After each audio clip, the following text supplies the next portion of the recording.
Let's bring in Foundation for Defense of Democracy's founder and president, Cliff May. Always a pleasure to have you with us, my good friend. A lot of people are going to be talking about this idea of selling arms to Ukraine to help them defend themselves. On the one hand, you could say, be careful, you don't want to antagonize the Russians. On the other hand, you can say, well, first of all, we're selling them, so we're making some money. And second of all, they deserve the right to defend themselves. And if we can aid or assist in that, that would seem to be the right call. What do you think?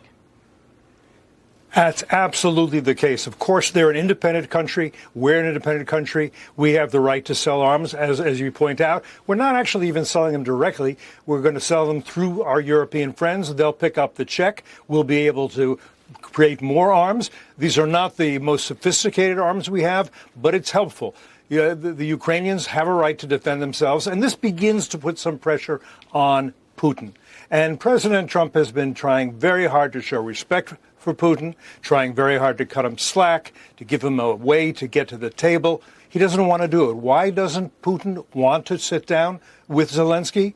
Because Putin thinks he's the lion and Zelensky is the lamb, and the lion doesn't sit down with the lion eats the lamb.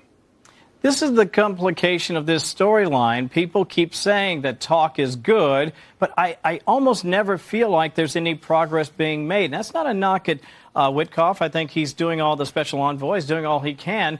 Do you have any confidence at all tonight, Cliff, that this will resolve itself somehow, some way here in the next several months?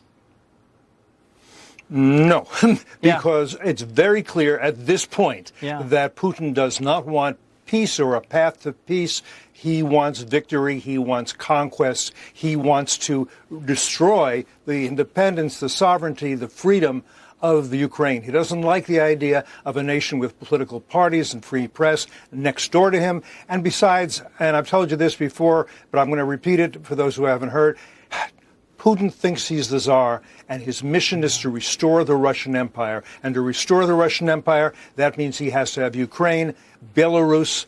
He already has as kind of a vassal state. He's already kind of taken control of Georgia, a former republic. He's meddling in Moldova.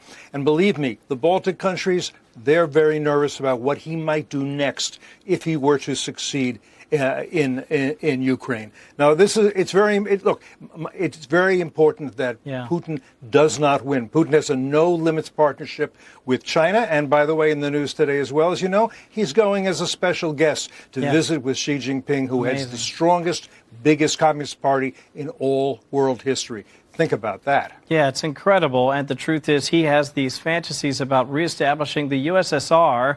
And the world doesn't want that. In fact, I'm not so sure it's going to happen. He's going to have a lot to deal with if he continues to go down this path.